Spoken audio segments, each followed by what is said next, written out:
carbohydrate insulin model of obesity, the underlying theory that ketogenic diets have some sort of metabolic advantage has been experimentally falsified. The keto diet's proponents' own studies showed the exact opposite. Ketogenic diets actually put you at a metabolic disadvantage and slow the loss of body fat. How much does fat loss slow down on a low-carb diet? If you cut about 800 calories a day of carbohydrates from your diet, you lose 53 grams of body fat a day. But if you cut the same number of fat calories, you lose 89 grams a day. Same number of calories, but 9 pats of butter worth of extra fat melting off your body every day on a low-fat diet, compared to the low-carb diet. Same number of calories, but about 80% more fat loss when you cut down on fat instead of carbs. Here's the graph. Cut 800 calories from your diet by cutting carbs, and you do lose body fat, but cut out the same number of calories by cutting fat, and you lose even more body fat, 80% more body fat lost. The title of the study speaks for itself. Calorie for calorie, dietary fat restriction results in more body fat loss than carbohydrate restriction in people with obesity. But just looking at the bathroom scale, though, would mislead you into thinking the opposite. After 6 days on the low-carb diet, study subjects lost 4 pounds. On the low-fat diet, they lost less than 3. So step on the scale, and it looks like the low-carb diet wins hands down. So you can see why low-carb diets are so popular. But what was happening inside their bodies tells the real story.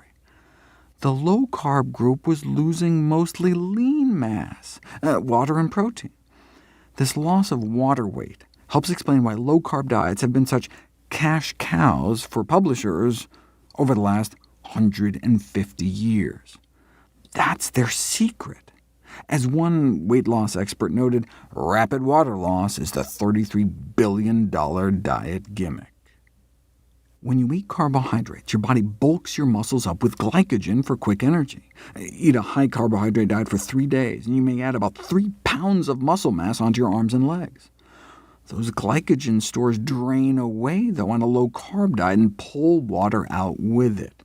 And the ketones also need to be flushed out of the kidneys, pulling out even more water. On the scale, that can manifest as 4 more pounds coming off within 10 days, but that all can be accounted for in water loss. The bottom line, keto diets just don't hold water.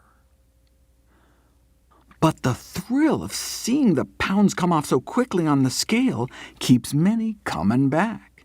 When the diet fails, the dieters often blame themselves.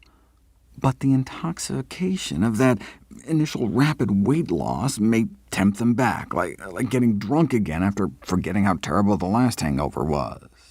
This has been dubbed the false hope syndrome. The diet industry thrives off a repeat customer, something low-carb diets were built for, given that rapid initial water loss.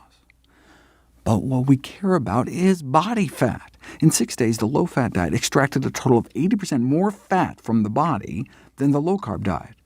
That's not just one study. If you look at all the controlled feeding trials, where researchers compared low-carb diets to low-fat diets, swapping the same number of carb calories for fat calories, or vice versa, if a calorie is just a calorie, then all the studies should have crossed that zero line in the middle, and indeed, 6 did. One study showed more fat loss on a low-carb diet, but every other study favored the low-fat diet. More loss of body fat eating the same number of calories. Put all the studies together, and we're talking 16 grams more daily body fat loss on the low-fat diets. That's 4 more pats of butter melting off your body on a daily basis. Less fat in the mouth means less fat on the hips, even taking in the same number of calories.